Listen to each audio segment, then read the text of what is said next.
আগের ব্লগে তোমাদের বলেছিলাম যে আমরা সবাই মিলে চিংড়ি মাছ খেয়েছিলাম, আর সবার চিংড়ি মাছ খেতে খেতে রিয়াকশনটা দেখো। দুজন তো চিংড়ি মাছ খেতে খেতে একদম চিংড়ি মাছের ভেতরে ঢুকে গেছে, জলের মধ্যে হাফ ঢুকে গিয়েও চিংড়ি মাছ খাচ্ছে।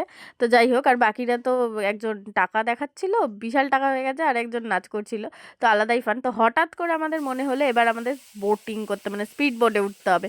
আর যখন এই সব ভিডিওগুলো অ্যাড করছিলাম তখন ভাবছিলাম যে এইসব কি করেছি, কেন করেছি। কারণ এই যে এই ক্লিপগুলো, এগুলো আমি জানি না কে কখন নিয়েছে, ইভেন আমারটাও কখন নিয়েছে সেটাও আমি জানি না, আমার মনেও নেই। তো জয়েন করার সময় আমি দেখতে পেলাম যে এইসব ভিডিও রয়েছে, তাই তোমাদের সাথে শেয়ার করলাম আর আমাদের স্মৃতি হিসাবে রেখে দিলাম। তো তারপরে আমরা চলে যাব স্পিড বোর্ডের জন্য রেডি হতে। তো সবাই লাইফ জ্যাকেট পরতে চলে গেছে, সবার একটা করে রিয়াকশন দেখে নাও। সবাই একদম ভীষণ এক্সাইটমেন্টে ছিল যে গিয়ে কি হবে কি হবে কি হবে, কিন্তু আমরা ভীষণ এনজয় করেছি। যেই এনজয়ের মুমেন্টগুলো তোমাদের সাথে আমি পরের ব্লগে শেয়ার করব।